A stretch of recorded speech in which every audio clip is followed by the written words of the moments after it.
ناظرین السلام علیکم ورحمۃ اللہ وبرکاتہ۔ خلاصہ قرآن مجید کے اس پروگرام کے تحت 16واں پارہ پیش خدمت ہے۔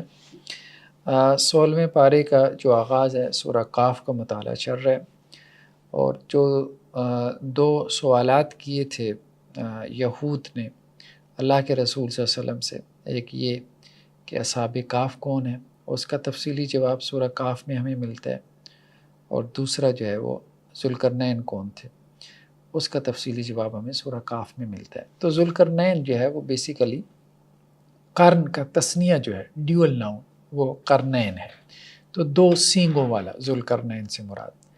چونکہ یہ ان کا تعلق پرشین امپائر سے تھا، اور تاریخ میں انہیں سائرس دی گریٹ کے نام سے جانا جاتا ہے۔ سائرس دی گریٹ، یہ ان کا جو زمانہ ہے تقریباً کوئی 600 BC بنتا ہے۔ اگرچہ بعض مفسرین نے یہ بات کہی ہے کہ ذوالقرنین سے مراد سکندر اعظم ہے، لیکن یہ بہت کمزور بات ہے۔ اس کی وجہ یہ ہے کہ قرآن نے جس طرح سے حضرت ذوالقرنین کا تعارف کروایا ہے، تو وہ ایک مومن ہستی کے طور پہ کروایا، جو کہ توحید کے اوپر ایک فرم بلیف ان کا ہمارے سامنے آتا ہے۔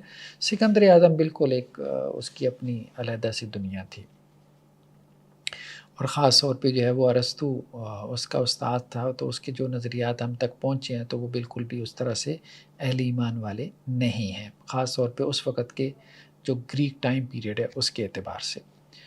تو بہرحال اس سے مراد یہی ہے کہ یہ سائرس دی گریٹ وہی شخصیت زیادہ بہتر معلوم ہوتی ہیں کہ وہ ذوالقرنین تھے۔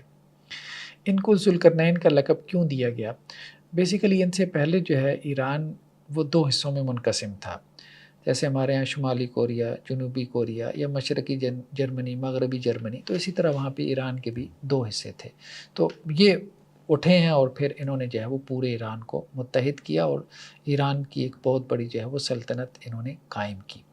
تو بڑی بڑی جو تہذیبیں پیدا ہوئی ہیں، نو ڈاؤٹ ان میں ایک طرف رومنس تھے، تو دوسری طرف یہ پرشین جو امپائر تھی، یہ بھی بہت بڑی سلطنت مختلف ادوار میں تاریخ میں ہمیں نظر آتی ہے۔ آپ سلم کے زمانے میں بھی یہ بہت بڑی سلطنت تھی، جو پرشیا کی جو سلطنت تھی۔ تو خیر انہوں نے جب متحد کیا ہے ایران کے دونوں حصوں کو، تو اس وجہ سے ان کو جو ہے وہ ذوالقرنین کا جو ہے وہ لقب دیا گیا۔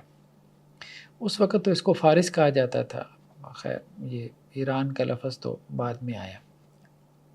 تو حضرت ذوالقرنین جو ہے ان کی 3 مہمات کا تذکرہ قرآن نے کیا ہے۔ ان کی مہمات کے اوپر تفصیلی بحث ہمارے مستقل لیکچرز میں ہے، کوئی 2-3 گھنٹے کے لیکچرز ہیں جو ہمارے یوٹیوب چینل پہ موجود ہیں۔ تو ایک ان کی مشرق کی طرف مہم تھی، یعنی اپنی سلطنت سے انتہائی مشرق کی طرف یہ گئے۔ دوسرا مغرب کی طرف ان کی مہم تھی، اور تیسرا جو ہے وہ پھر ان کی مہم وہ اوپر کی طرف تھی، یعنی شمال کی طرف۔ وہ جو مہم تھی تیسری ان کی، وہ یاجوج ماجوج کی طرف تھی۔ یہ بحیرہ کیپسین جسے ہم کہتے ہیں، کیپسین سی، یا وہاں کے قریب جو ہے پہاڑوں کے اندر ایک درہ تھا، اور وہ پہاڑی جو ایک سلسلہ تھا اس کے پیچھے سے جو ہے وہ یاجوج ماجوج ایک وحشی قوم تھی، جو کہ متمدن جو دنیا تھی اس کے اندر آ کے حملہ آور ہوتے تھے، اور شہروں کے شہر جو ہے وہ اجاڑ کر رکھ دیتے تھے۔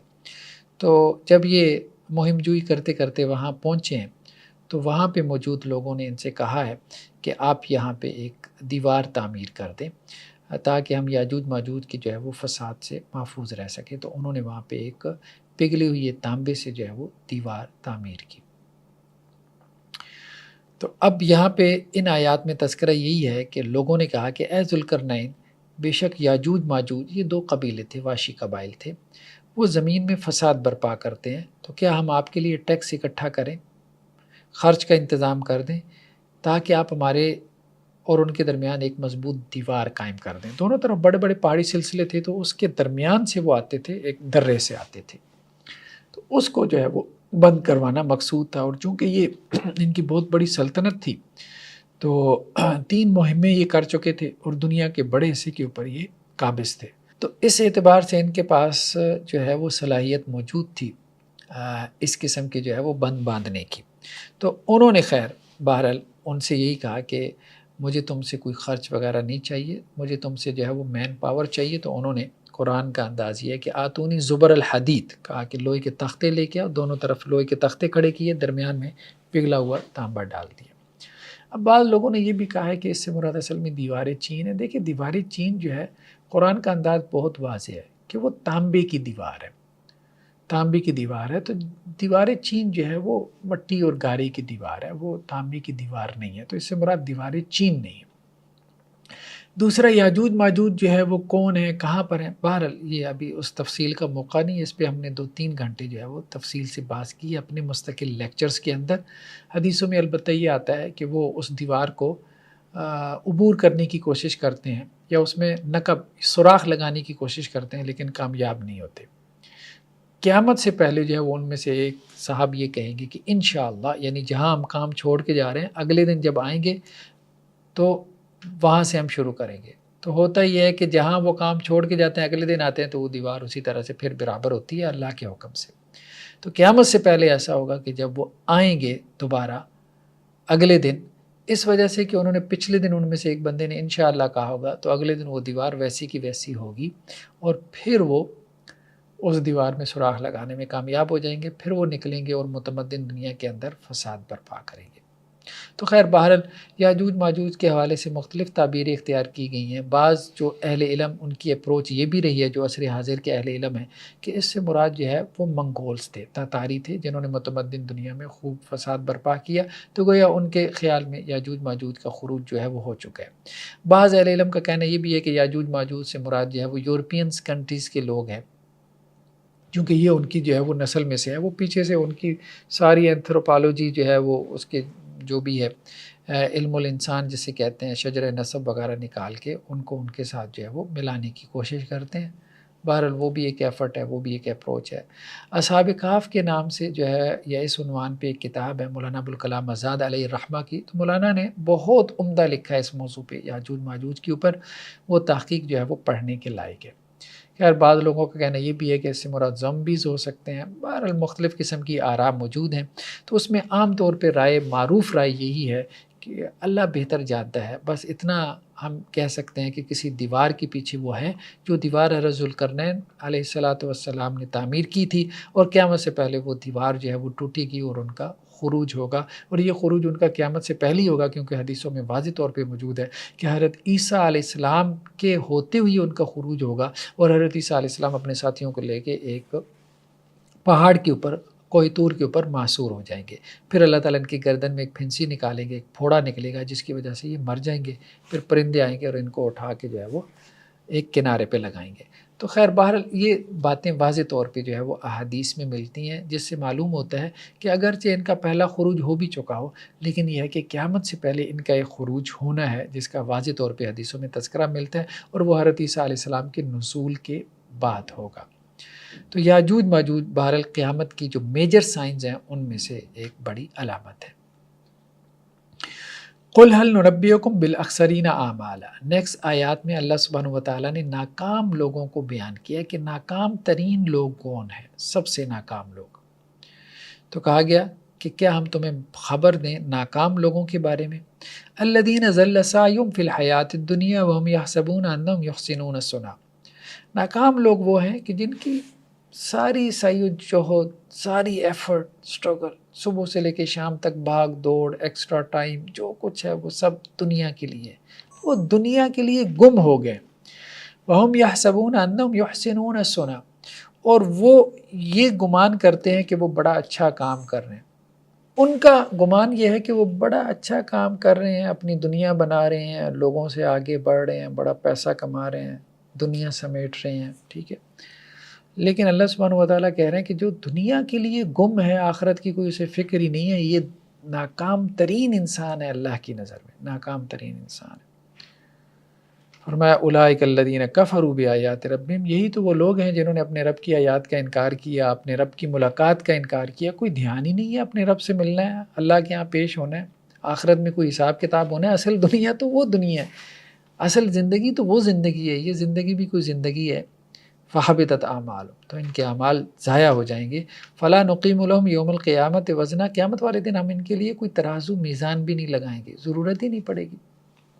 تو انسان صرف دنیا کا بیٹا بن کے نہ رہ جائے، جیسے حدیث میں آتا ہے نا تائس عبد الدینار و عبد الدرہم، درہم اور دینار کا بندہ ہلاک ہو جائے، تو پیسے کا پتر نہ بنے، پیسے کا پتر نہ بنے کہ ہر وقت بس پیسہ پیسہ پیسہ، ٹھیک ہے؟ وہ پھر انسان دنیا میں پاگل ہو جاتا ہے، پیسے کی خاطر پاگل ہو جاتا ہے، پیسے کو ہی اپنا رب اور معبود بنا لیتا ہے، اسی کی پرستش شروع کر دیتا ہے۔ تو یہ نہیں ہونا چاہیے، بس دنیا بس ضرورت کے تحت کمائے، اس کو اپنے استعمال میں لے کے، اس میں کوئی حرج نہیں ہے، کیونکہ اسلام میں رہبانیت تو نہیں ہے، لیکن صرف دنیا کا ہو کے رہ جانا یہ قابل مذمت ہے۔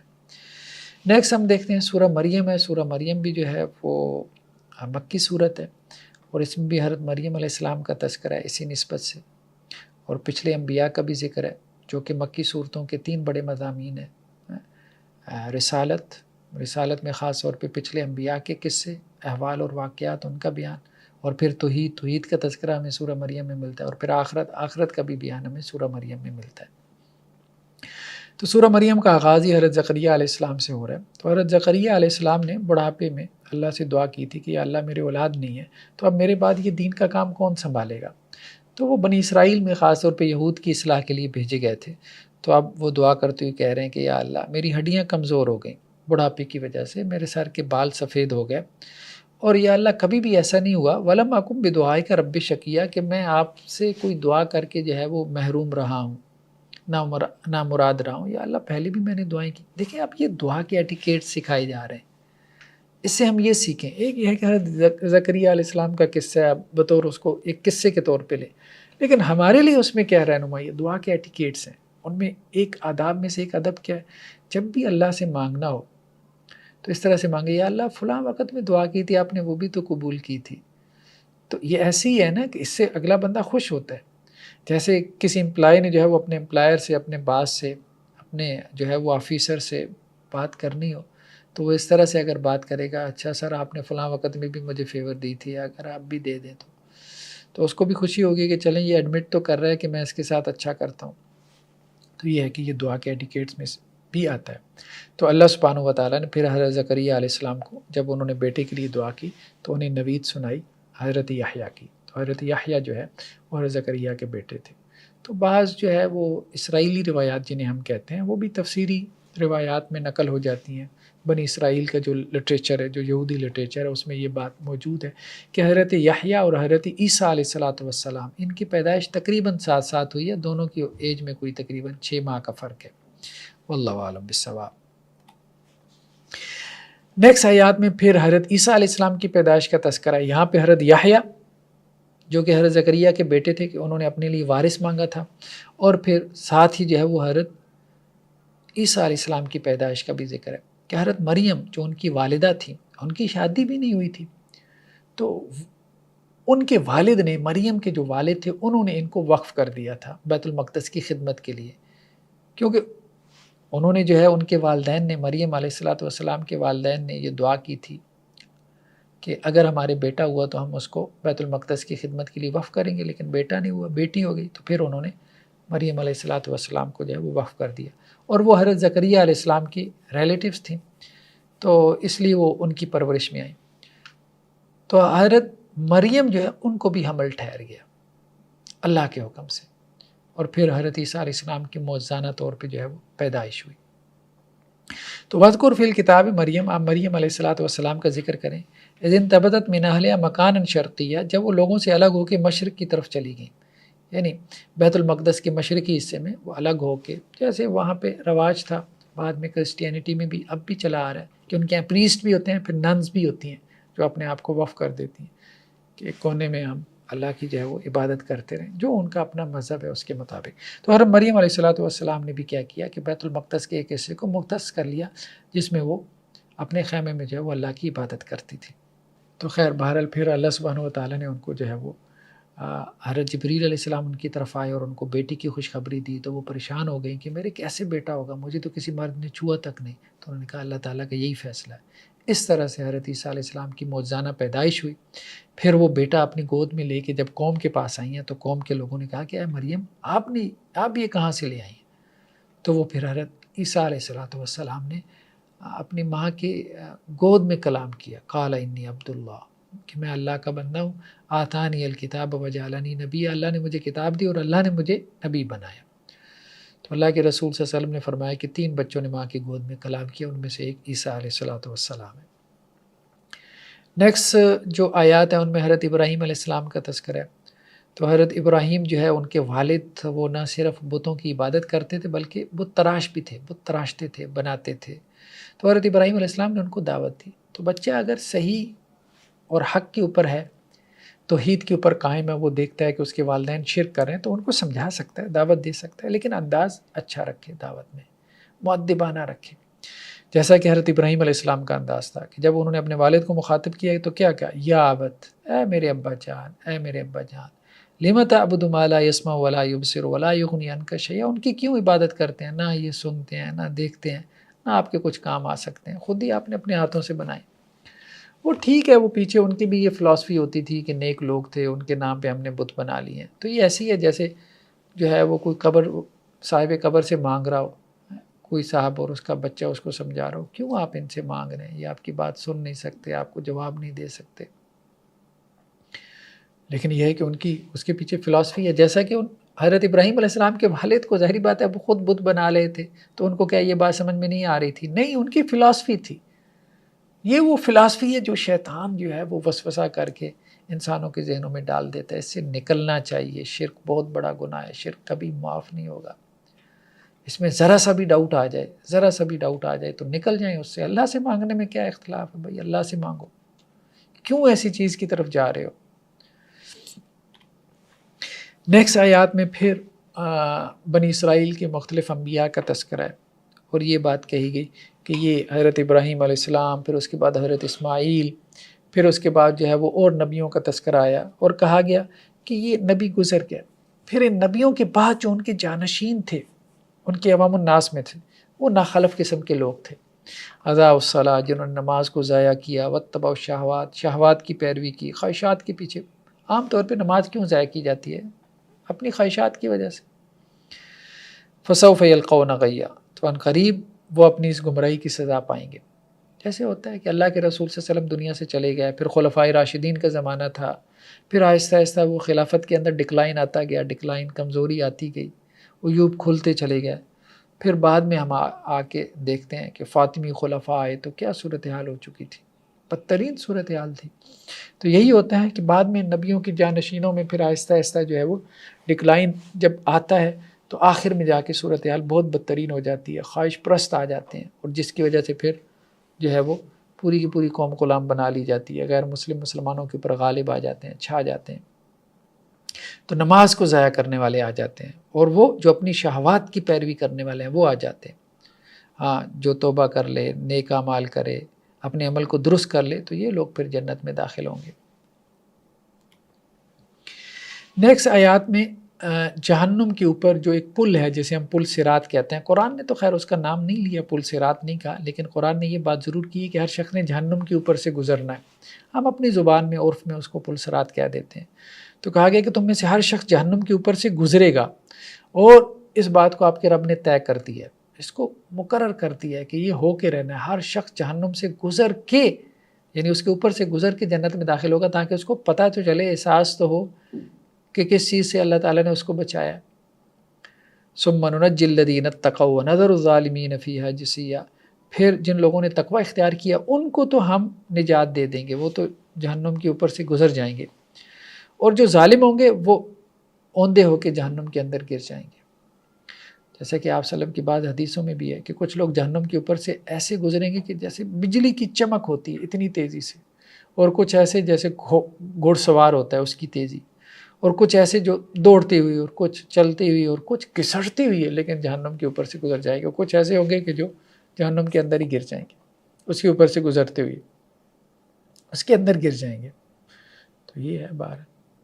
اور اس میں خاص طور پہ آپ صلی اللہ علیہ وسلم نے ایک مرتبہ صحابہ سے کہا کہ تم جانتے ہو کہ مفلس کون ہے؟ تو صحابہ نے کہا اللہ کے رسول جس کے پاس درہم اور دینار نہ ہو۔ آپ صلی اللہ علیہ وسلم فرمایا نہیں، میری امت کا مفلس غریب وہ نہیں ہے جس کے پاس روپیہ پیسہ نہیں ہے، میری امت کا مفلس غریب مسکین وہ ہے کہ جس کے پاس نمازوں کی نیکیاں ہوں گی، روزوں کی نیکیاں ہوں گی، جس کے پاس صدقے زکوٰۃ کی نیکی ہوگی وہ آئے گا اور اس کے پاس جو ہے وہ پہاڑوں کے برابر نیکیاں ہوں گی، لیکن ایک شخص آئے گا کہے گا یا اللہ اس نے مجھے گالی دی تھی، مجھے اس سے قصاص چاہیے، تو اب قصاص میں اس کی نیکیاں اس کو دے دی جائیں گی۔ یا اللہ اس نے مجھے لعن طعن کی تھی، ایک اور شخص آئے گا اسے اس کی نیکیاں دے دی جائیں گی۔ یا اللہ اس نے میرا حق مار لیا تھا، اس نے میرا مال کھا لیا تھا، تو اس کی نیکیاں لے کے اس کو دے دی جائیں گی، یہاں تک کہ اس کی نیکیاں ختم ہو جائیں گی۔ اور ابھی بہت سے لوگ باقی ہوں گے جو اپنے حق کا تقاضا کر رہے ہوں گے، پھر کہا جائے گا اب اس کے پاس تو نیکیاں نہیں رہ گئی، اب ایسا کرو کہ جس کا حق اس نے مارا تھا تو اپنے گناہ اس کے کھاتے میں ڈال دو، تو وہ بندہ جو پہاڑوں کے برابر نیکیاں لے کے آیا تھا پہاڑوں کے برابر گناہ لے کے جہنم میں گر جائے گا۔ یہ ہے پل صراط کے اوپر یہ جو قصاص لیا جائے گا، انسان کو اس کو یاد کرنا چاہیے، اور اس کو یاد کرتے ہوئے کسی بھی انسان کا حق مارنے سے گریز کرنا چاہیے۔ لیکن دو قسم کے حقوق ہیں، ایک اللہ کا حق ہے وہ بھی پورا کرنا ہے، نماز روزہ، بندوں کا حق بھی نہیں مارنا۔ اللہ اپنا حق معاف کر دیں گے، لیکن بندہ جب تک معاف نہیں کرے گا تو کیسے وہ معاف ہوگا؟ تو صرف نماز روزہ کرنا تو دینداری نہیں ہے، انسانوں کے حقوق پورے کرنا وہ بھی دینداری ہے۔ کسی انسان کے ساتھ ظلم نہ کریں، کسی کے ساتھ زیادتی نہ کریں۔ اب تو یہ ہوتا ہے کہ کوئی شخص فوت ہوتا ہے تو اب چھوٹے چھوٹے اس کے بچے ہوتے ہیں، اس کے چچا جو ہے وہ اس کی پراپرٹی کے اوپر قبضہ کر لیتے ہیں، یتیم کے مال کے اوپر قبضہ کر لیتے ہیں۔ یہ صورتحال ہے ہمارے اخلاق کی۔ تو خیر بہرحال ان مناظر کو یاد کرنا چاہیے۔ اگر کبھی ان کو یاد کر کے اللہ کا ڈر اور خوف نہ پیدا ہو رہا ہو تو اب تو ہمارے پاس یہ چیزیں مشکل نہیں رہ گئیں۔ کبھی آپ کسی ایسے پہاڑ کا تصور کریں، کوئی ایسی ویڈیو دیکھیں جس میں آتش فشاں جو ہے وہ ابل رہا ہے، تو یہ جہنم تو اس سے بھی جو ہے وہ بدترین چیز ہے۔ اب اس کو دیکھ کے انسان جو ہے امیجن کرے کہ میں اس آتش فشاں پہاڑ کے لاوے کے اندر کھولتی ہوئی لاوے میں اگر ڈال دیا جاؤں 10 جو ہے وہ منٹ کے لیے بھی، یا 10 منٹ یا 10 سیکنڈ کے لیے بھی، تو کیا ہوگا، کتنا بدترین اور برا عذاب ہوگا۔ تو خیر یہ جو تصور ہے جہنم کا، یہ بھی انسان کو بہت سے گناہوں سے، ظلم سے اور زیادتی سے روک دیتا ہے۔ نیکسٹ آیات میں اللہ سبحانہ و تعالیٰ نے یہ بات کہی ہے کہ عیسائیوں نے، کرسچنز نے حضرت عیسیٰ علیہ السلام کو اللہ کا بیٹا بنا لیا۔ اچھا، بنایا انہوں نے بھی فلاسفی سے ہے۔ قرآن یہ کہتا ہے کہ اللہ کا بیٹا مانتے ہیں، اللہ کی بیوی نہیں مانتے۔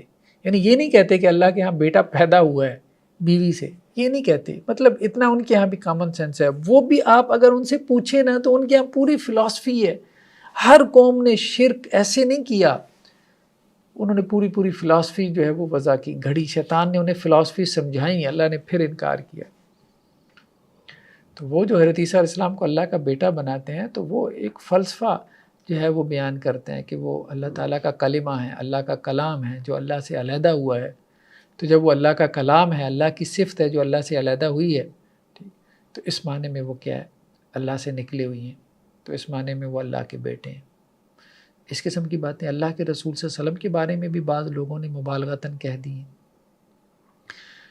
تو اللہ سبحانہ و تعالیٰ یہ کہہ رہے ہیں کہ انہوں نے یہ بات کہی ہے کہ اتخذ الرحمن ولدا، رحمان نے بیٹا بنا لیا۔ لقد جئتم شیئا ادا، بڑی بھاری بات کر رہے ہو۔ تکاد السماوات یتفطرن منہ وتنشق الارض وتخر الجبال ہدا، قریب ہے کہ آسمان پھٹ جائیں، زمین شق ہو جائے اور پہاڑ ریزہ ریزہ ہو جائیں تمہاری اس بات سے کہ تم یہ بات کہہ رہے ہو، یہ دعویٰ کر رہے ہو کہ رحمان نے بیٹا بنا لیا۔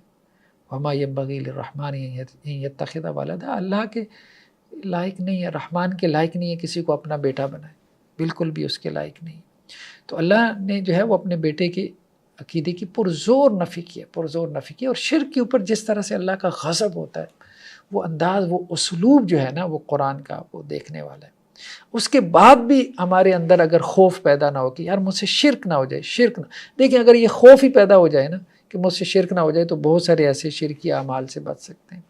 خوف ہی نہیں ہے بالکل۔ ہمارے یہاں مولویوں کے ایک طبقے نے نڈر کر دیا ہو، بھائی کھل کے کرو جو مرضی کرو، یہ جو کہتے ہیں نا شرک یہ تو سارے وابی ہیں، کرو، وہ لگا دیا کھلم کھلا، بالکل نڈر کر دیا ہو، اور شیطان کو اس کے اوپر خوش کر دیا ہوا ہے، اور دلیلیں تھما دی ہیں۔ وہ دلیلیں عیسائیوں کے پاس تھوڑی ہیں۔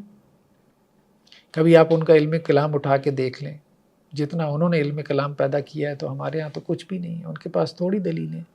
وہ کوئی ایسے تھوڑی کہتے ہیں کہ اللہ کے بیٹے ہیں کہ اللہ کی بیوی سے تو حضرت عیسیٰ پیدا ہو گئے، ایسی نانسنس بات تو کوئی بھی نہیں کر سکتا۔ نیکسٹ آیات میں اللہ سبحانہ و تعالیٰ یہ بات کہہ رہے ہیں کہ اے نبی صلی اللہ علیہ وسلم، اس قرآن کو ہم نے آسان کر دیا ہے، آپ کی زبان پہ اس قرآن کو آسان کر دیا، لِتُبَشِّرَ بِهِ الْمُتَّقِينَ وَتُنذِرَ بِهِ قَوْمًا لُدًّا، تاکہ اس قرآن کے ذریعے آپ خوشخبری دیں متقین کو اور جھگڑالو قوم کو ڈرائیں۔ دو کام ہیں، جو تو صحیح رستے پہ چل رہا ہے اس کو آپ خوشخبری دیں، جنت کی خوشخبری دیں۔ دیکھیں جو اچھا پرفارم کر رہا ہوتا ہے تو ٹیچر کیا کرتا ہے ایسے اسٹوڈنٹ کو، مطلب ریوارڈ دیتا ہے نا، ٹھیک ہے، خوشخبری دیتا ہے، ہاں بھائی آپ انشاءاللہ سے ایک گریڈ لے لو گے۔ اور جو اچھا پرفارم نہیں کر رہا ہوتا ٹیچر اس کو ڈراتا ہی ہے، اب فیل ہو جاؤ گے۔ تو اسی طرح سے جو نہیں عمل کر رہا تو اس کو آپ ڈرائیں، جو ایمان کی طرف نہیں آ رہا، عمل کی طرف نہیں آ رہا تو اس کو آپ ڈرائیں۔ تو قرآن خوشخبری دینے کے لیے بھی آیا، ڈرانے کے لیے بھی آیا ہے، یہ دونوں کام کرنا ہے، اس سے توازن پیدا کرنا ہے، نہ صرف یہ کہ فضائل ہی سناتے رہے لوگوں کو کہ جی یہ کام کر لیں تو اتنا اجر ملے گا، باقی وہ ہر دنیا کا جو ہے وہ حرام کام اور ہر بنائی اور گناہ میں جو ہے وہ آگے آگے ہے، بس صرف یہ ہے کہ بعد میں ایک تسبیح پھیر لیں تو اتنا ثواب مل جائے گا، یہ بھی نہیں کرنا نا، گناہ سے بھی روکنا ہے، گناہ سے بھی روکنا ہے۔ اور پھر یہ بھی نہیں کہ اللہ کے عذاب سے ڈراتے رہیں ہر وقت، پھر ان کو ایسی لگے کہ جیسے معاذ اللہ جو ہے وہ اللہ تعالیٰ جو ہے وہ بس کوئی ایسی چیز ہے کہ جس سے ہر وقت ڈراتے ہی رہنا چاہیے۔ وہ جیسے ممتاز مفتی صاحب نے لکھا ہے کہ بس وہ بعض مولوی تو ایسے ہیں کہ ان کو سنے تو ایسے لگتا ہے کہ اللہ تعالیٰ کو بھٹیارن ہے، بس جیسے اس کے پاس آپ بیٹھ جائے تو اٹھا کے آپ کو بھٹی میں ڈال دیں۔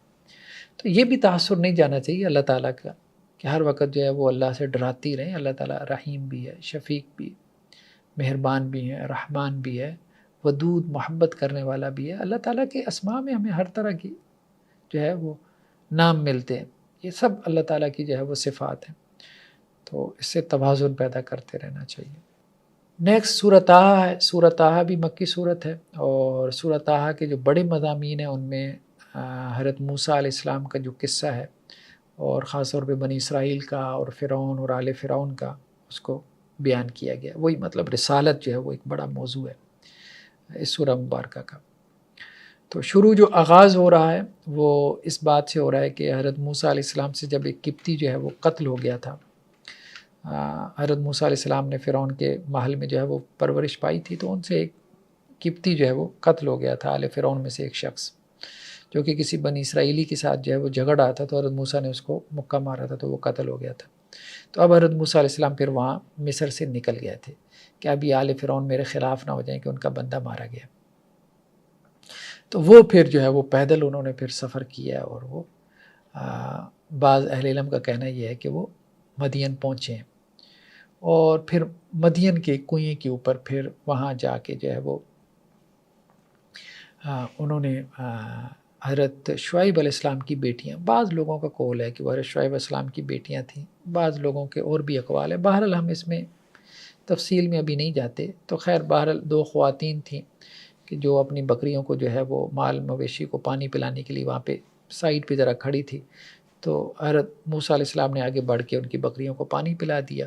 وہ اس سے خوش ہوئیں، انہوں نے اپنے والد سے جا کے تذکرہ کیا، ان کے والد نے کہا کہ اس نوجوان کو بلوا کے لاؤ جو اجنبی ہے، مسافر ہے، نیک معلوم ہوتا ہے۔ تو حضرت موسیٰ علیہ السلام آئے، تو حضرت شعیب نے یا جو بھی اللہ کے نیک بندے تھے انہوں نے اپنی بیٹی کا نکاح پھر جو ہے وہ حضرت موسیٰ علیہ السلام کے ساتھ کر دیا۔ پھر کچھ عرصہ وہاں حضرت موسیٰ علیہ السلام نے ان کی خدمت کی، پھر اس کے بعد جو ہے وہ پھر اپنی اہلیہ کو لے کے وہ واپس مصر کی طرف آ رہے تھے، تو رستے میں کوئی طور کے پاس ان کو آگ نظر آئی، تو وہ وہاں سے انگارے لینے کے لیے گئے ہیں، تو وہاں سے پھر اللہ نے ان کے ساتھ گفتگو کی۔ یہ پہلی مرتبہ گویا کہ اللہ کے ساتھ ہم کلام ہونے کا شرف حاصل ہوا تھا حضرت موسیٰ علیہ السلام کو۔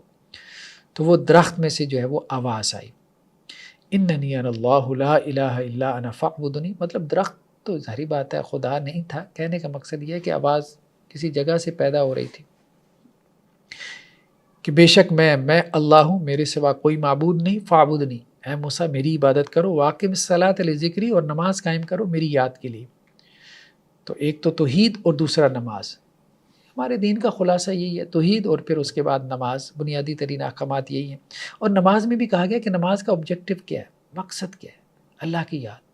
اب نماز کے ظاہر پہ تو بڑا زور ہے، اب دیکھیں کہ رفع الیدین فاتحہ خلف الامام، اور ہاتھ سینے پہ باندھنے ہیں یا ناف کے اوپر یا ناف کے نیچے یا ناف پر باندھنے ہیں، اس قسم کے ظاہری جو مسائل ہیں ان کے اوپر تو کتابوں کی بھرمار ہے. ٹھیک ہے، ظاہر نماز سنت کے مطابق ہونی چاہیے، ہمیں اس کے لیے تحقیق کرنی چاہیے، ریسرچ کرنی چاہیے، سنت کے مطابق ہم اپنی نماز کر لیں. لیکن جو نماز کی اسپرٹ ہے اس کی طرف توجہ نہیں ہے. خشوع اور خضوع پہ، نماز کے خشوع اور خضوع پہ کتنی کتابیں آپ کو ملے گی؟ اگر مل بھی جائیں گی تو نہ ہونے کے برابر ہے، بہت کم ہے. لیکن یہ ہے کہ ظاہر نماز پہ نسبتاً بہت زیادہ لکھا گیا، تو اس لیے کہا گیا کہ اصل میں جو آبجیکٹیوز ہیں عبادت کے ان کو فلفل کرو، ان کو پورا کرو. کیونکہ آبجیکٹیوز جب آپ عبادت کی پوری کرتے ہیں تو پھر آپ کا ریئل میں اللہ کے ساتھ تعلق بنتا ہے. تعلق کیسے بنے گا؟ جب نماز میں احسان کی کیفیت ہوگی. نماز میں احسان کی کیفیت اب ہر بندے کا، دوسرے بندے کا سوال ہے، جو سنت کے مطابق پڑھ رہا ہے، جو نہیں پڑھ رہا ہے، مطلب ہر بندے کا سوال ہے. بریلوی، دیوبندی، اہل حدیث سب سے پوچھ لیں، سب مساجد میں کتنے لوگ ہوتے ہیں کہ جن کو نماز میں جو ہے وہ خیالات نہیں آتے؟ سب یہی کہیں گے کہ جی ہمیں نماز میں خیالات آتے ہیں. اللہ اکبر کرتے ہیں تو توجہ کسی اور طرف چلی جاتی ہے، دکان کی طرف، گھر بار کی طرف، سب چیزیں یاد آنا شروع ہو جاتی ہے. نماز میں 10-15% بھی اللہ کی طرف توجہ نہیں رہتی. سب کے یہ مسائل ہیں. لیکن کتنی تقریریں ہو رہی ہیں، کتنے خطبے دیے جا رہے ہیں نماز میں خشوع اور خضوع کے حوالے سے، نماز میں احسان کی کیفیت پیدا کرنے کے حوالے سے، یا یہ کہ نماز میں اگر اس قسم کے وساوس آتے ہیں تو ان وسوسوں کو کیسے دور کیا جا سکتا ہے، اس کی تدابیر کیا ہے، اس کی کیسے جو ہے وہ ٹریننگ کرنی ہے، کیسے اس کی تربیت کرنی ہے. آپ سلم کے بارے میں یہ بات تو بیان کر دی جاتی ہے کہ آپ سلم نماز پڑھتے تھے تو آپ کے ایسے جو ہے وہ ہچکیاں بن جاتی تھیں کہ جیسے ہڈیاں جو ہے وہ ابلتی ہے اور جوش مارتی ہے اور اس میں آواز آتی ہے، ایسے آپ کے سینے سے آواز آتی تھی. تو یہ رکت نماز میں طاری ہو جائے، اس کے لیے کیا کرنا پڑے گا؟ ٹھیک ہے، تو یہ سب باتیں اب موضوع بحث ہی نہیں رہیں، تو ان کو موضوع بحث بنانا چاہیے. اصل جو اسپرٹ ہے نا وہ پیدا کرنی چاہیے. باقی ظاہری چیز اس کی بھی اہمیت ہے، لیکن اس کی اہمیت سیکنڈری درجے کی ہوتی ہے. پرائمری اہمیت اس کی ہے، انما الاعمال بالنیات. ظاہر عمل کی بھی اہمیت ہے، پیچھے انٹینشن کی اہمیت اس سے زیادہ ہے، اس کو پرائرٹی حاصل ہے. تو ہم نے اسپرٹ کو چھوڑ دیا، لفظ کو زیادہ پکڑ لیا، اس سے زیادہ کھیلتے رہے. اب ہمارے یہاں یہی بس لوگ کھیل رہے ہوتے ہیں، لفظ سے کھیل رہے ہوتے ہیں. یہ توجہ نہیں ہے کہ جی نماز کتنی خشوع خضوع سے، احسان سے پڑھنی ہے. بس ظاہر نماز کے اوپر زیادہ جو ہے وہ فوکس ہے.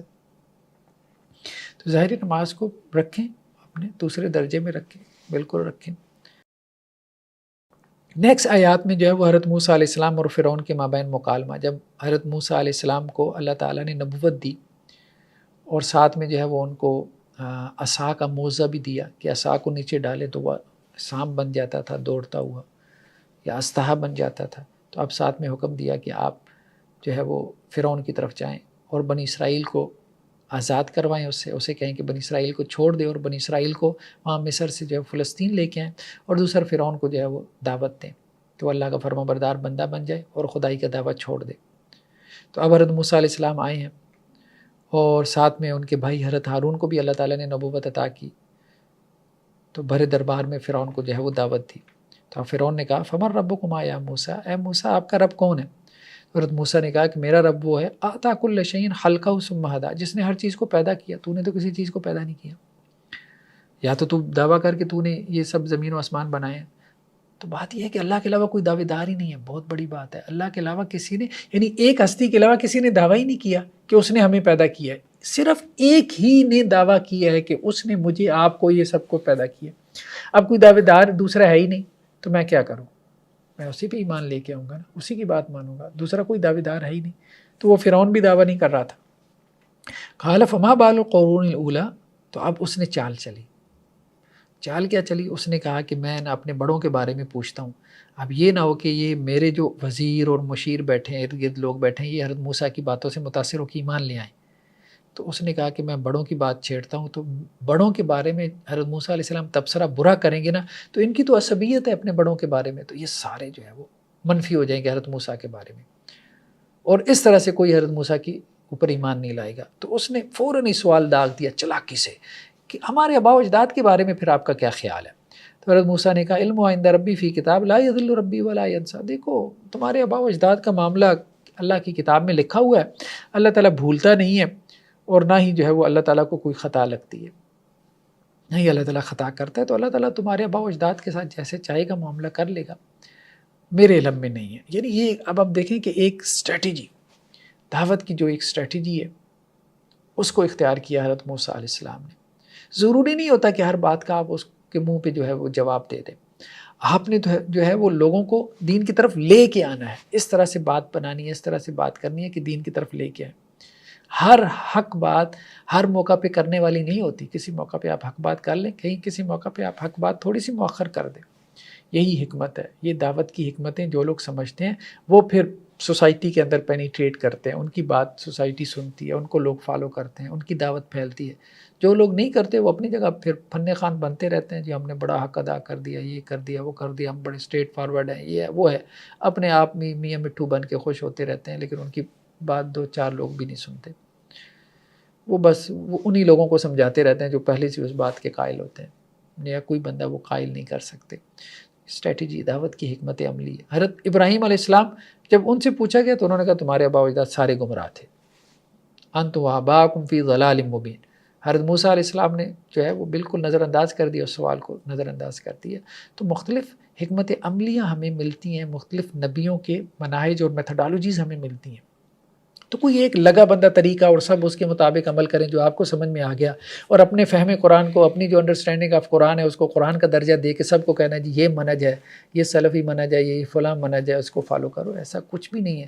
جس نے قرآن کو غور سے پڑھا، جس کا قرآن کے ساتھ کوئی گہرا تعلق ہے، وہ یہ دیکھے گا کہ قرآن میں دعوت کے بیسیوں طریقے، بیسیوں مناہج، بیسیوں ڈائمینشنز ہیں، جس میں جو ہے وہ کوئی بھی ڈائمنشن، کوئی بھی طریقہ کار اس کو اختیار کیا، اور وہ نبوی مناہج ہے، نبیوں کے مناہج ہیں.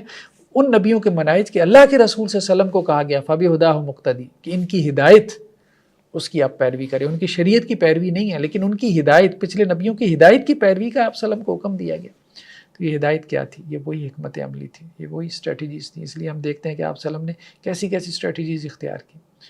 نیکسٹ آیات میں جادوگروں کے واقعے کا بیان ہے.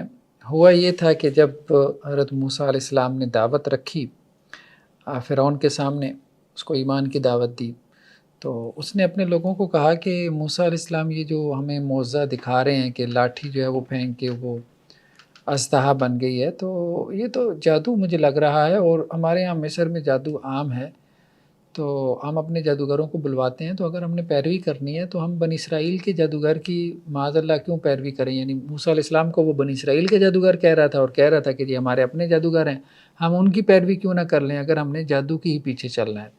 تو اس طرح سے اس نے اپنی قوم کی جو ہے وہ مت مار دی. خیر وہ حضرت موسیٰ علیہ السلام کے ساتھ طے ہو گیا کہ جی ہم ایک دن جو ہے وہ میدان سجائیں گے، اور ہمارے جادوگر بھی آئیں گے، حضرت موسیٰ بھی آئیں گے، اور پھر دیکھیں گے کہ جی کس کا جادو جو ہے وہ زیادہ بہتر ہے. تو اب جب وہ سارے جادوگر جو ہے وہ اکٹھے کیے ہیں فرعون نے اپنے کارندے وغیرہ بھیج کے، تاکہ حضرت موسیٰ علیہ السلام کو جو ہے وہ شکست دے سکے، تو وہ ایک میدان میں جو ہے وہ جمع ہوئے ہیں. بنی اسرائیل بھی اور قبطی بھی، آل فرعون بھی، اور فرعون بھی، اور حضرت موسیٰ بھی آ گئے. تو حضرت موسیٰ علیہ السلام نے جب جادوگروں کو کہا ہے کہ بھئی جو تمہارے پاس جادو ہے تم وہ جادو ہمیں دکھاؤ، تو ان کے ہاتھ میں جو بھی لاٹھیاں تھیں اور رسیاں تھیں انہوں نے وہ زمین پہ ڈالی، تو وہ ایسے لگا کہ جیسے وہ سانپ بن گیا اور دوڑ رہے ہیں.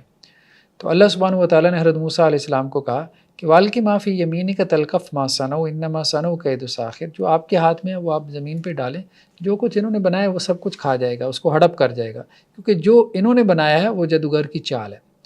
ولا یفلح الساحر حیث اتی، جادوگر جہاں سے بھی آئے وہ کامیاب نہیں ہو سکتا. جادوگر بالآخر ناکام ہوگا. اللہ کے کلام کے مقابلے میں جادو کبھی بھی کامیاب نہیں ہو سکتا. اور اس وقت بھی جادو ٹونا ہمارے یہاں عام ہے. تو جادو ٹونا جو ہے وہ اس کا بہترین علاج کلام الہی، اللہ کا کلام ہے. قرآن مجید سے آپ علاج کریں، بس اس میں یہ انتخاب بعض اوقات کرنا پڑتا ہے کہ قرآن کے کون سے حصے سے کس قسم کے جو ہے وہ جادو کا علاج کیا جائے. کیونکہ جیسے ہر بیماری اس کی دوا، ظاہری بات ہے کہ پیناڈال تو نہیں ہے نا، تو مختلف بیماریاں ہیں، ان کا علاج بھی مختلف قسم کی میڈیسن سے ہوتا ہے. تو اسی طرح سے جادو بھی مختلف طرح کا، مختلف نوعیتوں کا ہوتا ہے، اور اس میں پھر قرآن مجید کی مختلف قسم کی آیات جو ہے وہ سجیسٹ کی جاتی ہیں. جو عامل ہوتے ہیں، اس کے ایکسپرٹ ہوتے ہیں، وہ سجیسٹ کرتے ہیں. خیر بہرحال یہ تو ایک ضمنی بحث تھی. اصل میں تو یہ تھا کہ حضرت موسیٰ علیہ السلام نے لاٹھی پھینکی اور جو کچھ انہوں نے بنایا تھا وہ سب کچھ جو ہے حضرت موسیٰ علیہ السلام کی جو ہے وہ لاٹھی اس کو نگل گئی، کیونکہ جو کچھ انہوں نے بنایا تھا وہ آنکھوں کا دھوکہ تھا۔ وہ انہوں نے لوگوں کی جو ہے وہ سحروا اعین الناس، قرآن کے الفاظ کیا ہے کہ انہوں نے لوگوں کی آنکھوں پہ جادو کر دیا تھا، جسے ہم کہتے ہیں کہ جی نظر بندی کر دی تھی۔ تو جادو کے ذریعے سے جو کچھ دکھایا جاتا ہے وہ بیسیکلی جیسے ہمارے ہاں محاورے میں کہتے ہیں جادو کی چھڑی گھمانا، وہ صرف جو ہے وہ تخیل میں پیدا کیا جاتا ہے، دھوکے سے پیدا کیا جاتا ہے، دکھایا جاتا ہے، حقیقت اس کی کچھ بھی نہیں ہوتی۔ لیکن جو معجزہ اور میریکل ہوتا ہے وہ حقیقت میں ہوتا ہے، وہ ریالٹی ہوتی ہے۔ تو حضرت موسیٰ علیہ السلام جو ہے ان کا جو عصا تھا وہ حقیقت میں سانپ بن گیا تھا، اژدہا بن گیا تھا، اور جو ان کی لاٹھیاں اور رسیاں تھیں وہ بس نظر آ رہی تھیں۔ تو جب موسیٰ علیہ السلام کے عصا نے وہ سب کچھ کھا پی لیا تو انہیں لگا جادوگروں کو کہ یہ موسیٰ علیہ السلام نے جو دکھایا یہ جادو نہیں ہے، کیونکہ وہ تو ساری زندگی جادو میں گزار چکے تھے، تو اس علم کی حقیقت اور ریالٹی سے واقف تھے، اس کی لمیٹیشن سے واقف تھے۔ تو انہیں فوراً اس چیز کا احساس ہو گیا اور وہ پھر سجدے میں گر گئے اور فوراً ہی وہ ایمان لے آئے۔ اب فرعون نے ان کو کہا کہ میں تمہارے ہاتھ پاؤں جو ہے وہ کٹوا دوں گا، تمہیں صلیب دے دوں گا، بھوکا پیاسا جو ہے وہ تمہیں ٹانگ دوں گا، تمہیں موت دے دوں گا۔ تو انہوں نے کہا کہ نہیں، اب ہم اس دین سے نہیں پھرنے والے جو ہم نے اختیار کر لیا، جو تو نہیں کرنا ہے کر لے۔ تو اب اس طرح سے تو وہ فرعون کو وہ ساری جو ہے جو بھی اس کی کھچل تھی وہ الٹی پڑ گئی، جن کو وہ لے کے آیا تھا موسیٰ علیہ السلام کے مقابلے کے لیے وہ ساری ٹیم تو موسیٰ بھی ایمان لے آئی۔ تو یہ صورتحال بن گئی تھی۔ اس کے بعد ہم دیکھتے ہیں کہ یہ لمبا چوڑا واقعہ قرآن مجید میں کئی ایک مقامات پہ بیان ہوا۔ حضرت موسیٰ علیہ السلام پھر جو ہے فرعون کو پھر بھی سمجھ نہ آئی، نہ آل فرعون کو وہ ایمان نہیں لے کے آئے، اس قدر جو ہے وہ بری شکست کے بعد بھی۔ پھر حضرت موسیٰ علیہ السلام راتوں رات جو ہے وہ بنی اسرائیل کو لے کے نکلے ہیں مصر سے۔ پھر آل فرعون نے جو ہے وہ ان کا پیچھا کیا، پھر وہ سمندر کے اندر جو وہ غرق ہو گئے۔ پھر جب وہ سمندر کے اندر غرق ہوئے ہیں تو اب اس کے بعد سمندر نے ان کی لاشوں کو باہر پھینکا ہے۔ بحیرہ کلزم، اس کا تذکرہ پہلے بھی گزر چکا۔ تو جب سمندر نے ان کی لاشوں کو باہر پھینکا ہے تو مختلف قسم کے جو بھی زیورات وغیرہ آل فرعون نے پہنے ہوئے تھے تو بنی اسرائیل نے وہ زیورات اتار لیے، لیکن اپنے استعمال میں لے کے نہیں آئے تھے۔ ایک روایت تو یہ ہے، اور بعض تفسیری روایات میں یہ ہے کہ بنی اسرائیل جب وہاں سے نکلے مصر سے تو بنی اسرائیل کی عورتوں کے پاس جو ہے وہ کچھ زیورات قبطی عورتوں کے یا جو وہاں کے مقامی لوگ تھے، آل فرعون یا قبطی کہہ لیں مقامی لوگ، ان کے زیورات ان کے پاس بطور امانت پڑے ہوئے تھے، تو وہ بنی اسرائیل کی عورتیں وہ اپنے ساتھ لے آئی تھیں، لیکن انہوں نے بعد میں اس کو استعمال نہیں کیا تھا اس ڈر سے کہ یہ ہمارے لیے جائز ہے کہ نہیں ہے۔ پچھلی قوموں کے لیے مال غنیمت بھی جائز نہیں تھا، اس امت محمدیہ علیہ الصلاۃ والسلام کے لیے مال غنیمت کو جائز قرار دیا گیا۔ تو خیر بہرحال جب یہ وہاں سے مصر سے نکلے ہیں اور یہ سارے زیورات وغیرہ لوگوں کے پاس تھے، حضرت موسیٰ علیہ السلام جو ہے اللہ تعالیٰ نے ان کو کوہ طور پہ بلوا لیا۔ اب پیچھے سے وہ جو زیورات تھے، اب لوگوں نے کہا اس کا کیا کرنا ہے، تو ایک جادوگر تھا بنی اسرائیل میں جس کا نام سامری تھا، تو اس نے کیا کیا، اس نے لوگوں کو کہا کہ یہ زیورات میرے حوالے کر دو، تو لوگوں نے اس کے حوالے کر دی۔ اس نے ان کو پگھلایا اور ان کا ایک بچڑا بنایا، بچڑا بنا کے اس کے اندر سوراخ اس طرح سے رکھے کہ ایک طرف سے ہوا داخل ہوتی تھی دوسری طرف سے نکلتی تھی، تو عجیب سی بچڑے کے اندر آواز پیدا ہوتی تھی، یعنی جیسے ریئل میں بچڑا جیسے ڈکارتا ہے آواز نکالتا ہے ویسی آوازیں اس میں سے نکلتی تھیں۔ تو اب اس نے سامری نے کہا کہ بھائی دیکھو، ھذا الہکم و الہ موسیٰ فنسی، یہ اصل میں تمہارا الہ ہے، معبود ہے، موسیٰ کا بھی معبود یہ بچڑا ہے، موسیٰ تو ایسے ہی بھول گیا اور وہاں طور کے اوپر جو ہے وہ اپنا معبود تلاش کرنے چلے گئے۔ تو اس پہ اللہ سبحانہ وتعالی نے تبصرہ کیا کہ افلا یرون اللہ یرجع الیہم قولا ولا یملک لہم ضرا ولا نفع۔ تو وہ سامری جادوگر کے بہلاوے میں کچھ بنی اسرائیلی آ گئے تھے اور انہوں نے بچڑے کی پرستش شروع کر دی، اس کی پوجا بھی شروع کر دی، کچھ نہیں آئے، انہوں نے عبادت نہیں بھی کی۔ تو اب اس پہ اللہ تعالیٰ نے کہا کہ وہ انہوں نے کیوں نہیں سوچا جو اس کے پیچھے لگے تھے سامری جادوگر کے، کہ یہ گفتگو تو کرتا نہیں ہے، کسی بات کا جواب تو دیتا نہیں ہے، خدا تو وہ ہے کہ جس نے مطلب موسیٰ علیہ السلام پہ کلام نازل کیا، پورا مکمل کلام گفتگو ہے تورات کی صورت میں، یہ تو بس ایک ڈکارنے کی آواز نکال رہا ہے، یہ کیسا خدا ہے، اور ان کے لیے کسی نفع نقصان کا جو ہے وہ مالک نہیں ہے۔ تو کیسے انہوں نے بچڑی کی پوجا کر دی؟ اصل میں بنی اسرائیل مصر میں رہے تھے، تو مصر میں جو ہے وہ بچڑی کی عبادت کی جاتی تھی، بچڑی کی تعظیم تھی، جیسے ہمارے یہاں انڈیا میں ہم دیکھتے ہیں کہ گائے کی جو ہے وہ ایک طرح سے تعظیم کی جاتی ہے، گاؤ ماتا، اور اس طرح سے بہت سارے ان کے یہاں افکار اور نظریات ہمیں مل جاتے ہیں۔ تو اسی طرح یہ پرانے زمانے میں قدیم مذاہب میں گائے کی پرستش وغیرہ چلی آ رہی ہے۔ تو آپ کہہ لیں کہ ایک اعتبار سے جو ہے وہ شیطانی وساوس ہیں، اثرات ہیں، مختلف مذاہب میں ہمیں ملتے ہیں۔ تو اب انہوں نے جب بچڑے کی جو ہے وہ پوجا کی ہے تو وہ ان کے لیے ایک بہت بڑی آزمائش بن گئی۔ پھر اس کے بعد جو ہے وہ اللہ کی طرف سے احکامات، سخت قسم کے جو ہے وہ احکامات بھی نازل ہوئے۔ وہ احکامات جو سورہ بقرہ میں ملتے ہیں کہ جن لوگوں نے بچڑے کی پوجا کی تھی تو پھر ان کو قتل بھی کیا گیا۔ اس کی وجہ یہ ہے کہ انہوں نے شرک کر کے جو ہے وہ اپنے دین سے ارتداد، یعنی اپنے دین سے وہ پھر گئے نا، اپنا دین انہوں نے چھوڑ دیا، اور جو اپنے دین سے پھر جائے تو اس کی سزا کیا ہے؟ قتل ہے۔ یہ بات جو ہے آج ہمارے یہاں بعض لوگوں کو سمجھ نہیں آتی، لیکن دیکھیں بہت ساری سٹیٹس ہیں جو خاص طور پہ آئیڈیالوجیکل سٹیٹس ہوتی ہیں۔ اب تو اکثر و بیشتر سٹیٹس ان کی کوئی نہ کوئی آئیڈیالوجی ہوتی ہے، کوئی بھی سٹیٹ آئیڈیالوجی کے بغیر تو نہیں ہوتی، تو وہ اپنی آئیڈیالوجی کے اگینسٹ کسی چیز کو برداشت نہیں کرتی۔ کیپٹلسٹک جو ہے سوسائٹی یا سٹیٹ کے اندر آپ دیکھیں گے کہ وہ کمیونزم کو برداشت نہیں کریں گے۔ کمیونسٹ جو سٹیٹ ہے اس کے اندر جو ہے وہ کیپٹلزم کو برداشت نہیں کیا جائے گا، تو وہ ایک آئیڈیالوجی کے اوپر کھڑے ہیں، اس کے لیے وہ اس کے خلاف جو کچھ ہوتا ہے اس کو وہ پبلش کرنے کی اجازت بھی نہیں دیتے۔ کمیونسٹ جو ہے وہ کیپٹلزم اور کیپٹلسٹک سوسائٹی کمیونزم کو پبلش کرنے کی اور اس طرح پروپوگیٹ کرنے کی اور اس کو پریچ کرنے کی اجازت نہیں دے گی۔ چائنیز دیکھیں انہوں نے کس طرح سے پابندیاں لگا رکھی ہیں، صرف مذہب کی تبلیغ پہ نہیں، مذہب کی تبلیغ پہ بھی پابندی لگا رکھی ہے چائنیز نے، بلکہ اور چیزوں کے اوپر۔ تو بہت سی اسٹیٹ مذہب کی تبلیغ پہ بھی پابندی لگاتی ہیں، تو ان کی آئیڈیالوجی تو ہے، وہ لبرل ہے، سیکولر ہے، جو بھی نام اس کو آپ دے دیں۔ تو کچھ چیز کی تبلیغ پہ وہ پابندی لگا رہی ہیں، وہ نہیں چاہتی کہ یہ چیزیں پھیلیں، تو یہی ہے بالکل اسلامک ریاست بھی جو ہے وہ ایک سٹیٹ ہے، تو جب وہ دیکھے گی کہ یہ چیز ہماری آئیڈیالوجی کے لیے جو ہے وہ کیا ہے، تھریٹ ہے، تو پھر وہ کہے گی کہ بھائی یہ کام یہاں پہ نہیں ہوگا، کہیں اور جا کے کرنا ہے تو پھر کر لو۔ اس ریاست میں رہتے ہوئے اگر تم یہ طریقہ کار اختیار کرتے ہو کہ مسلم ہوتے ہوئے تم جو ہے وہ نان مسلم ہو جاتے ہو، تو اس کا مطلب یہ ہے کہ تم ریاست کی جو آئیڈیالوجی ہے اس کے لیے چیلنج اور اس کے لیے تھریٹ بن رہے ہو۔ ٹھیک ہے، ہم اس کو جو ہے وہ ایک ایسا ایکٹ تصور کریں گے جو ریبیلیس ہے، جو اسٹیٹ کے خلاف کیا ہے، بغاوت ہے۔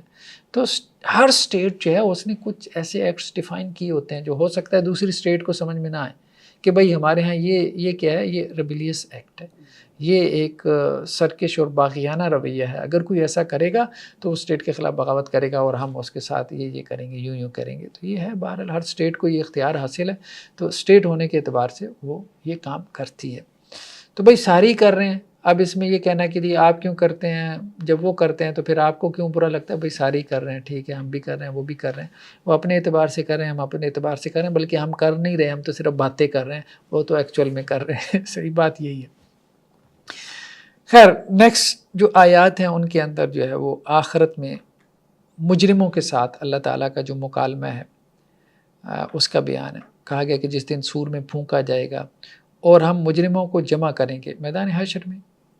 کہا جاتا ہے کہ یہی میدان عرفات ہے، اسی کو پھیلا کے چٹیل میدان ہوگا، اس کو پھیلا کے جو ہے وہ میدان حشر بنا دیا جائے گا، یہاں ہی پہلی عدالت لگے گی۔ تو اس دن مجرموں کو جمع کیا جائے گا میدان حشر میں، جب وہ جمع ہوں گے زرقا، ان کی آنکھیں نیلی ہوں گی۔ بعض اوقات انسان خوف اور دہشت کی وجہ سے اس کی آنکھیں نیلی پڑ جاتی ہیں، تو یہ ہوگا۔ یتخافتون بینہم ان لبثتم الا عشرا، چپکے چپکے ایک دوسرے سے باتیں کرتے ہوئے کہہ رہے ہوں گے یار دنیا میں صرف 10 دن نہیں رہے، 10 دن رہے ہیں، بہت ہی تھوڑا ٹائم تھا۔ تو یہاں تو انسان عیاشی میں پتہ ہی نہیں چلتا، اس کی لائف گزر جاتی ہے۔ آخرت میں وہ بہت تھوڑی زندگی تھی، بہت تھوڑی زندگی تھی، اور یہاں مشکل اور مصیبت میں ایسے لگتا ہے جیسے وقت گزر ہی نہیں رہا، لیکن آخرت میں پتہ بھی نہیں چلے گا، اچھا بہت تھوڑی زندگی تھی۔ نحن عالم بما یقولون، اللہ تعالیٰ کہہ رہے ہیں ہم خوب جانتے ہیں وہ کیا باتیں کریں گے اس دن چپکے چپکے ایک دوسرے کے کان میں۔ اذ یقول امثلہم طریقۃ ان لبثتم الا یوما، جب ان کا سب سے جو عقل مند اور ہوش مند ہوگا نا، انٹلیکچوئل ٹائپ آدمی، وہ کہے گا یار 10 دن نہیں، اصل میں ہم 1 دن رہے ہیں صرف دنیا میں، 1 دن۔ تو یہ تو دنیا کی زندگی کی حقیقت ہے۔ اللہ کے رسول صلی اللہ علیہ وسلم نے فرمایا کہ یہ دنیا جو ہے وہ آخرت کے مقابلے میں اس کی حیثیت کیا ہے، اتنی ہے جیسے کوئی تم میں سے سوئی جو ہے نا وہ سمندر کے پانی میں ڈبوئے، اور سوئی کے ناکے پہ جتنا پانی لگا ہے نا، اس پانی کی جو سمندر کے پانی کے ساتھ نسبت ہے، یہ دنیا اور آخرت کی نسبت ہے، کچھ بھی نہیں ہے۔ نیکسٹ آیات میں جو ہے وہ اللہ سبحانہ و تعالیٰ شفاعت کا صحیح تصور بیان کر رہے ہیں، یعنی آخرت کا جب تذکرہ ہوتا ہے تو اب ظاہری بات ہے اللہ تعالیٰ آخرت سے ڈراتے ہیں، تو آخرت کے حوالے سے ایک شفاعت کا کانسیپٹ بھی جو ہے وہ جڑا ہوا ہے، انٹرسیشن کا کانسیپٹ ہے، یعنی آخرت میں نبی جو ہے وہ شفاعت کریں گے، شہداء جو ہے وہ شفاعت کریں گے، صالحین، متقین اور صدیقین جو ہے وہ اللہ کی جناب میں شفاعت کریں گے۔ لیکن شفاعت کا مطلب یہ نہیں ہے کہ جیسے ہمارے ہاں لوگوں نے ایک تصور بنا لیا، فلاں پیر صاحب کی بیعت کر لی، فلاں گدی نشین کے پیچھے ہو لیے، فلاں مزار سے جو ہے وہ وابستگی اختیار کر لی تو اب بس ہماری جنت پکی۔ ایسا کوئی کانسیپٹ نہیں ہے۔ شفاعت کا اصل میں کانسیپٹ کیا ہے؟ قرآن نے 2 شرطیں لگائی ہیں۔ پہلے تو شفاعت کا انکار کر دیا، بالکل اس کی جڑی کاٹ دی، لا تنفع الشفاعہ، کوئی شفاعت قائم، کوئی سفارش نہیں ہے بھائی، کچھ بھی نہیں ہے۔ ہاں دو باتوں کے ساتھ شفاعت کی اجازت ہوگی، الا من اذن له الرحمن، جس کو رحمان اجازت دے گا، ہاں بھائی یہ شفاعت کر سکتا ہے، ٹھیک ہے، اس کی سفارش قابل قبول ہے، جس کو رحمان اجازت دے گا، ٹھیک ہے، تو اللہ تعالیٰ اجازت جس کو دیں گے۔ دوسری بات ورضی له قولا، اللہ تعالیٰ اس کی سفارش کو پسند بھی کریں، یعنی وہ جائز سفارش بھی ہو۔ دنیا میں آپ اس کی مثال دیکھیں، اگر ایک اسٹوڈنٹ جو ہے اس نے 50 مارکس ہیں پاسنگ مارکس، مثال کے طور پہ کوئی یونیورسٹی میں انڈر گریڈ کا بچہ ہے، 50 مارکس جو ہے وہ پاسنگ مارکس ہیں، اب اس نے کوئی 47 مارکس لے لیے ہیں، تو باقی بھی جو ہے وہ ٹیچرز کہیں گے، ایک کولیگز بھی کہیں گے، تو آپ اس کو 2-3 گریس مارکس دے دیں، پاس کر دیں، ایون کہ اس نے 45 لے لیے، تو پھر بھی انسان سوچتا ہے چلو اس کو 5 مارکس دے کے میں اس کو پاس کر دیتا ہوں۔ اب ایک بچے نے ٹوٹل جو ہے کل ملا کے 2 نمبر لیے ہیں 100 میں سے، اب کوئی کہے گا، کوئی سفارش کرے گا کہ اس کو 48-49 گریس مارکس دے دیں اور اس کو پاس کر دیں؟ کبھی بھی نہیں، اللاجیکل ہے، سینسز میں نہیں آنے والی۔ ہاں ایک بچے نے محنت کی ہے، 48 47 46 45 تک چلا گیا، مطلب قریب پہنچ گیا تھا۔ یہ اصل میں شفاعت کا کانسیپٹ ہے، ایک بندے نے محنت کی ہے، نیکی کی ہے، جان ماری ہے، لیکن بہرحال پاس نہیں ہو پایا، اس کی نیکیوں کا پلڑا بھاری نہیں ہو پایا، تو اب جو ہے وہ نیک لوگ شفاعت کریں گے، اللہ کے نبی جو ہے وہ شفاعت کریں گے، شہداء شفاعت کریں گے، حفاظ شفاعت کریں گے، اور لوگ جو ہے وہ پھر جنت میں داخل کیے جائیں گے۔ یہ شفاعت کا کانسیپٹ ہے، یہ نہیں ہے کہ ایک بندے نے عمل ہی نہیں کیا، یعنی بس اللہ کے رسول صلی اللہ علیہ وسلم کی امتی ہیں، آپ جو مرضی گناہ کیے جاؤ، شرابیں پیو، زنا کرو، چوری کرو، ڈکیتی کرو، قتل کرو، کرپشن کرو، ٹھیک ہے، ہر گناہ جو ہے وہ رچ کے کرو، دبا کے کرو، بس تم نے جنت میں جانا ہے۔ پھر جو بیچارے حرام سے بچ رہے ہیں ساری زندگی، وہ کس کھاتے میں محنت کر رہے ہیں؟ مطلب ایک حرام سے بچ رہا ہے، دوسرا حرام کھائی جا رہا ہے، دونوں نے جنت میں جانا ہے آپ صلی اللہ علیہ وسلم کا امتی ہونے کی وجہ سے، تو وہ بیچارہ کس کھاتے میں؟ جس نے محنت کی ہے۔ تو یہ شفاعت کا باطل کانسیپٹ ہے۔ تو شفاعت کے 2 کانسیپٹ ہے، ایک باطل ہے جو لوگوں کے ذہنوں میں بٹھا دیا گیا، یا علی مشکل کشا، اور محرم میں جو ہے وہ آپ کیا کریں کہ ایک دیگ چڑھا دیں، ٹھیک ہے، محرم کے 10 دن منا لیں یا ربیع الاول کے 12 دن منا لیں تو بس کافی ہے، باقی سال میں کوئی نماز روزہ نہیں ہے، چند نعتیں پڑھ لیں یا چند جو ہے وہ مرثیے کہہ لیے، ٹھیک ہے، تو اس سے جو ہے وہ آپ کی سفارش ہو جانی ہے، حضرت علی کر دیں گے یا حضرت حسین کر دیں گے رضی اللہ عنہما، یا اللہ کے رسول صلی اللہ علیہ وسلم تمہیں اپنے ساتھ لے جائیں گے۔ یہ شفاعت کے جو ہے وہ غلط کانسیپٹس ہیں۔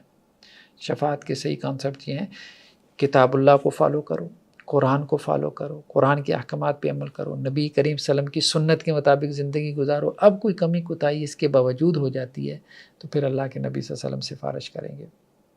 تو یہی ہمارے ہاں شفاعت کا باطل کانسیپٹ بہت سی گدیوں کے ساتھ جو ہے وہ وابستہ کر دیا گیا۔ تو ایک تو یہ کہ جس کو اللہ تعالیٰ اجازت دیں گے، اور بہت سارے ایسے لوگ ہوں گے کہ ان کے بارے میں تو ایسی کانسیپٹ ہے کہ جو وہ جا کے شفاعت کریں گے، وہ خود معاف ہو جائیں تو بڑی بات ہے، سیدھی سی بات ہے، خود کا ان کا عمل کوئی نہیں اور لوگوں نے ان سے امیدیں لگا بیٹھی ہیں۔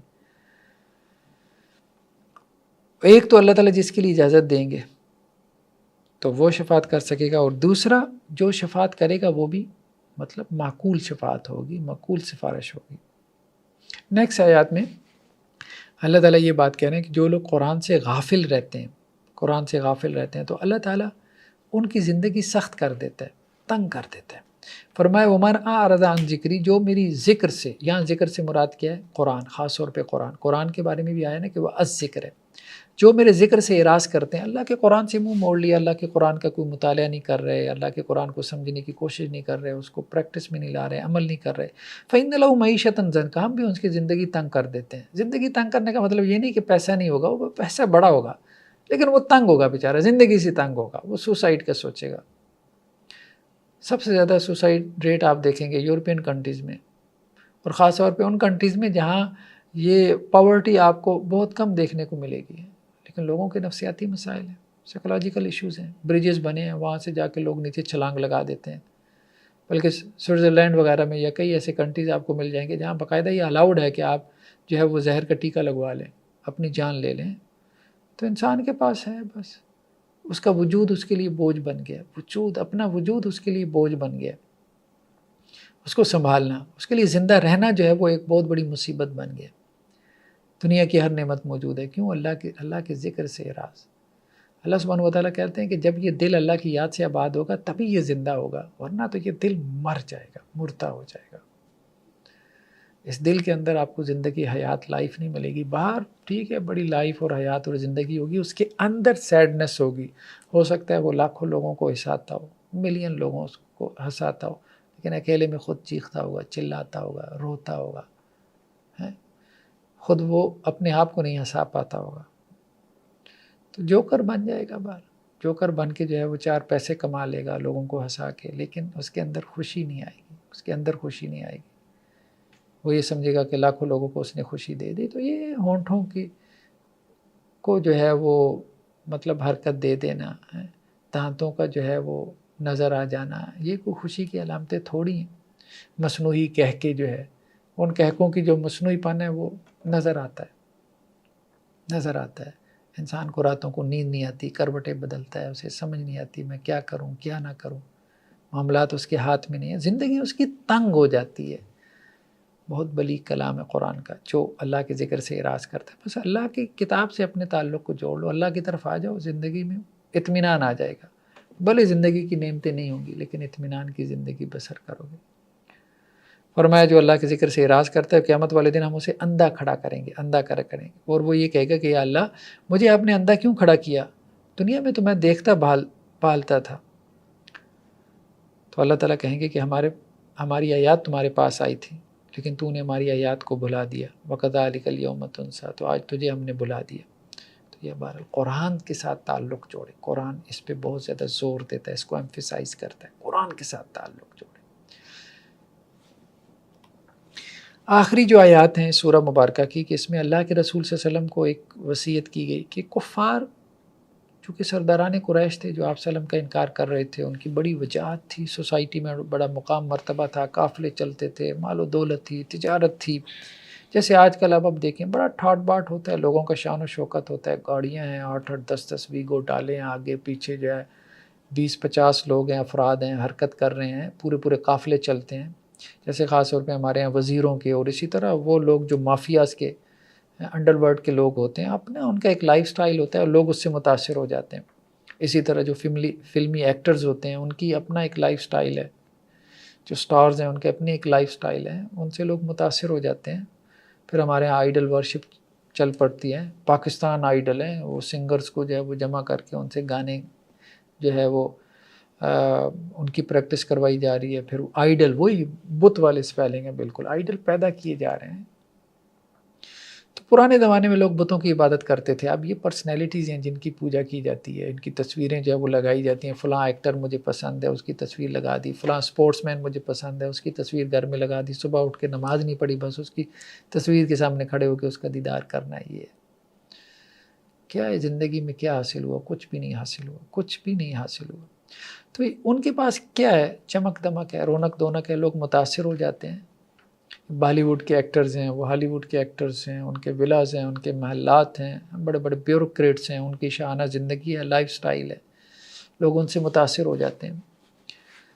تو اللہ سبحانہ و تعالیٰ کہہ رہے ہیں، اور یہ اصل میں ہمیں نصیحت کی جا رہی ہے، اللہ کے نبی صلی اللہ علیہ وسلم کو مخاطب کرتے ہمیں نصیحت کی جا رہی ہے کہ اپنی آنکھیں جو ان کو ہم نے دنیا کا ساز و سامان دے دیا ہے، دنیا کی چمک دمک، اس سے اپنی آنکھوں کو ٹھنڈا مت کرو، اس کی طرف اپنی آنکھیں اٹھا کے بھی مت دیکھو۔ یہ تو ہم نے ان کی آزمائش کے لیے سب کچھ بنا رکھا ہے، اور آپ کے رب کا جو رزق ہے جو آخرت میں ملنے والا ہے وہ بہت بہتر ہے، وہ باقی رہنے والا ہے، یہ تو ان کی آزمائش ہو رہی ہے۔ تو قیامت والے دن پتہ چلے گا کہ یہ سب رونق دونک، یہ سب چلت پھرت، قیامت والے دن جب اس کا حساب کتاب ہوگا تب پتہ چلے گا کہ انسان کتنے بہاؤ میں ہے۔ جیسے آتا ہے نا، آپ صلی اللہ علیہ وسلم نے فرمایا کہ میری امت کے جو غرباء ہیں، مساکین ہیں، وہ میری امت کی عمراء سے 500 سال پہلے جنت میں داخل ہوں گے۔ وہ عمراء تو ابھی حساب کتاب دے رہے ہوں گے، وہ غربا جنت میں بیٹھے 500 سال تو عمر ہی نہیں ہوتی جتنی ایوریج عمر ہے، اس سے آپ کہہ لیں کہ جی تقریباً کوئی ایوریج عمر آپ 100 سال بھی لگا دیں بہت زیادہ ہے، اس سے بھی 5 گنا زیادہ بنتی ہے۔ 5 زندگیاں ان کی گزر جائیں اور وہ جنت میں بیٹھے ہوں گے اور وہ حساب کتاب دے رہے ہوں گے، کتنی بڑی بات ہے۔ اللہ سے دعا ہے کہ اللہ تعالیٰ جو باتیں کہی گئی سنیں گے ہمیں عمل کی توفیق نصیب فرمائے۔ جزاکم اللہ خیر، والسلام علیکم ورحمۃ اللہ وبرکاتہ۔